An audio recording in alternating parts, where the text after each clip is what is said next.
What's going on, YouTube? JT's Reborn here, and welcome back to another edition of my DC comic book reviews. And in this video, we're talking about Justice League No Justice, Part 4, Issue 4 of 4. This is the final part of this mini event of sorts that really kind of reshaped and changed the foundation of the DC Universe. And, well, after reading it and going through and rereading the other things, my opinion on the event, well, let's just say it's rushed.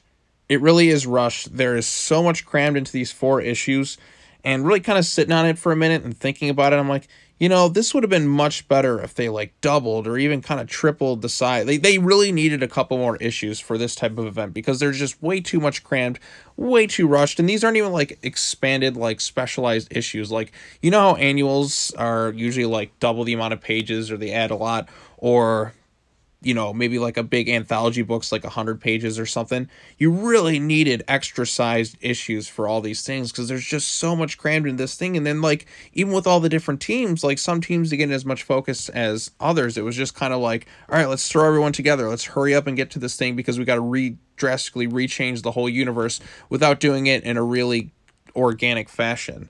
So, oh, by the way, more Batcat wedding stuff. Remember when that was supposed to happen? Oh, yeah. So anyways, as you can see, the Green Lantern Corps looks like they're trying to fix the source wall, and Hal gets a call from Ollie that 4 Omega Titans are coming to Earth, and Amanda Waller's pissed off. See, this is what I told you. I should have dropped a nuke on all this stuff. And as you can see, all the people are affected by in the wreckage of Clue. The whole planet just blew the whole thing up. Everyone's kind of upset about it. Like, some people are just sad. Even Flash is there to help Harley, which is nice. Bruce is kind of over there talking. Robin just kind of sitting there inside sighing. Starfire's there. Just pretty much everyone's just kind of there, just kind of dealing with the loss of it all. Damien's just like, okay, Father, this is not working at all. We really should abandon these things, abandon these villains. Like, look what just happened. And he's like, Robin, that's enough. And then he kind of keeps quiet. Then Brainiac's son, Brainiac 2.0, he's like, I'm about to live up to my name. He's like, you all deserve to die, and your planet deserves to be destroyed too. So you deserve what's coming to you. So then he heads to Earth to kind of accelerate the process. He takes out Supergirl, takes out things. He puts all these various no matter what I've done to accelerate the tree's growth. He's putting all these different devices on these trees to accelerate their growth to get the planet torn apart. Basically, Amanda Waller is there. She's like, all right, you got to arrest Green Arrow. And then he shows up. He's like, hey, you killed my father? Thanks. And then he attempts to kill her, but he gets punched in the face by a Hal Jordan construct. And they basically kind of, Amanda Waller's ready to blow everything and nuke pretty much everything in sight. Then the Justice League and the various teams start to show back up, and they are going to decide to work together to take these devices down. And Amanda Waller reluctantly gives Cyborg access to Brainiac's files. And then they determine that they have to like get these cosmic seeds from the various trees and kind of form them into and shoot them at one of the Titans in order for the other Omega Titans to then just be too tempted to eat, so they have to go attack their brother because he has all the different cosmic energies inhabiting it. And that's kind of a crazy concept, and again, that pretty much was just there, and the Entropy Titans just basically go from there, and they just, the Justice League effectively messed up the flow of the universe once again because they got rid of one of the Omega Titans because the other Omega Titans attacked the other Omega Titan. And basically, that's kind of it. They went through and they saved the day. A lot of stuff happened. And basically, they wonder if things would have gotten worse. Lex Luthor and Martian Manhunter are there. And Lex Luthor is just like, the scale... Earth is tipped towards entropy energy, Martian, not justice. I need to prepare for everything, and so should you. And then, basically, like... things start to change a little bit. This is where, this is basically from this point on, this is setting up future story arcs. Because, again, like, there was so much that happened in this 4-part thing, but, like, so many pieces were missing, for instance. This is the part right here that really irritates me. Thank you for coming, Jefferson. Amanda Waller escaped with access to everything Brainiac ever knew about the universe. There are going to be problems the League can't handle publicly. This is a setup for Batman and the Outsiders. Why not Nightwing or Robin, their teams? Nightwing has a mission, which I forget what it was, and Robin has decided his own way of doing things. So yes, basically we're led to believe that the entire Teen Titans team just kind of broke up after this issue, without actually seeing it happen. What the fuck? Like, that's an important plot point. We shouldn't skim over that. Like, all the stuff that just happened.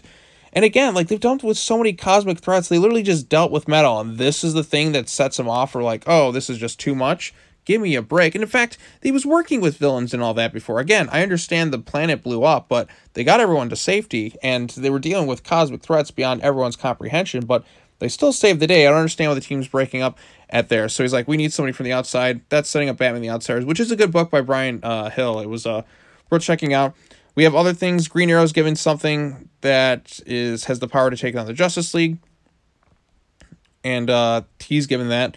And then basically from here on out, we're setting up all these various teams like Starfire and Cyborg are going to form the Justice League Odyssey. Wonder Woman's going to be working with the Justice League Dark. And then we have the normal regular Justice League where Martian Manhunter has basically been elected chairman of the board, and everyone just kind of like agrees with it.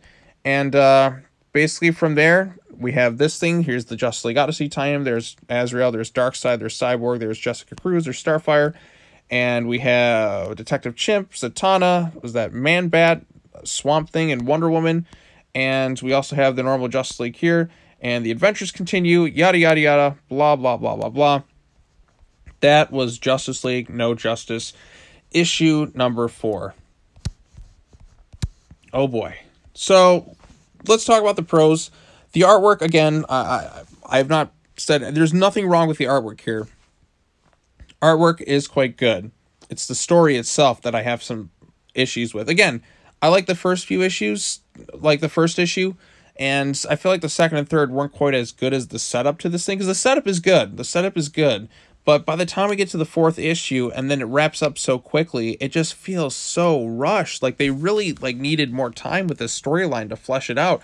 And again, because they have to cram so much in so little amounts of pages, you're not really given the proper amount of time to breathe or let things sink in. And it really kind of just ultimately means the series, it doesn't click as well as it should. And again, I don't hate this storyline. I think there's some good stuff in here, but because it's so short, we're not really given enough time spent with all these different teams to really flesh out their dynamics. Like when I was reviewing stuff earlier this week, I did the Gotham Resistance thing. That was a 4-part story arc, but it was focused on a small group of characters, and we got to see all these different dynamics play off against each other, and that was great. But you have 4 different teams here. We're not given enough time with each team. It's maybe a line here. It's primarily focused on the stuff with Batman and his team, because Batman's always the focal point. But other teams, like the team with the Flash, it just didn't really, the team on the cover here, they weren't given nearly as much to do.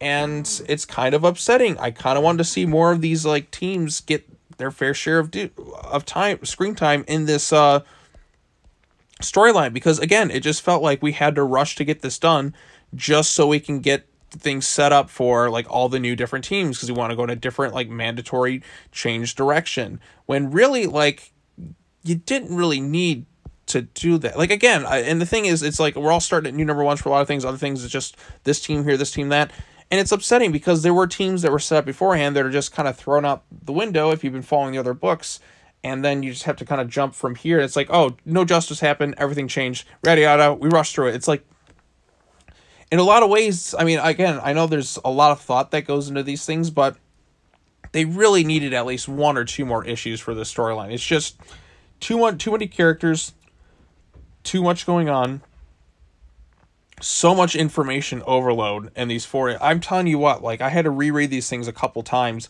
just to kind of remember everything that happens in them, because there's so much going on, and it's just tough to kind of keep track of it all. And again, this is the storyline. And again, because I was mainly covering this because I was covering the Teen Titans book, and this is the thing that broke up the other team. Are you serious? They all worked together and they ultimately saved the day. There wasn't where's the fallout? Why don't we get to see that happen? That's an important detail. Again, this is it. This everything, it just felt like an excuse to get rid of some of the old stuff and then just add the new stuff, but they didn't do it in the best way. It kind of feels rushed, in some ways half-assed. Again, the setup for the story is pretty good, but it's the execution by the end of it. It just felt like they had to kind of hurry up and get it done. And again, I know the feeling of hurrying up to get things done. I do it all the time. I'm guilty of it. But the difference between me and this is this is someone's job, and they really should just flesh this. I don't know if it was them or if it was DC who just kind of cut it up. I don't know, but again, this is a story. You really should try and let it breathe a little bit more towards the end. You could have tweaked some things or maybe cut down on some of the rosters. I don't know, but like this is too rushed of an ending for me personally. I don't hate it. I don't even really like dislike it per se, but like I'm just kind of like it could have been a lot better. So yeah, that's all I have to say about Justice League No Justice. The universe from DC in general, kind of after this storyline, was kind of broken. And again, I know that's kind of the theme. Like, universe is broken, universe is broken. How many times are you going to break the fucking universe? Like, back to back to back to back. It's just so much going on. It's just like, you know, can't we just take a minute to breathe? After Dark Knight's death metal, whenever that thing's the storyline going on now, I don't want any events for a long time. I want things to just breathe for a little while. Again, they're doing Future State too. It's just so much so soon, and your audience, they need breaks from these cosmic events. Like, cosmic events are cool and all, but like when you do so many, it feels less special. So again, I'm kind of just going off rambling incoherently, I guess, at times, but I'm just kind of get like all my thoughts and grievances out at once. I didn't hate Justice League No Justice. I like some of it for sure. Like I said, the artwork, some of the team dynamics for what we had. It's just cool to see all these characters come together that we normally wouldn't see, but it could have been done a little bit better. And I really think this shouldn't have been 4 issues. It should have been at least 5 or 6. Because 4 is just, there's just not enough time to get everything done in like the best possible way. Otherwise it feels rushed. Like the ending of this issue is completely rushed. So what are your thoughts on Justice League No Justice number 4? Did you like it? Did you dislike it? Be sure to post your comments down below. Be sure to hit that bell for notifications. Like this video, share it with everyone.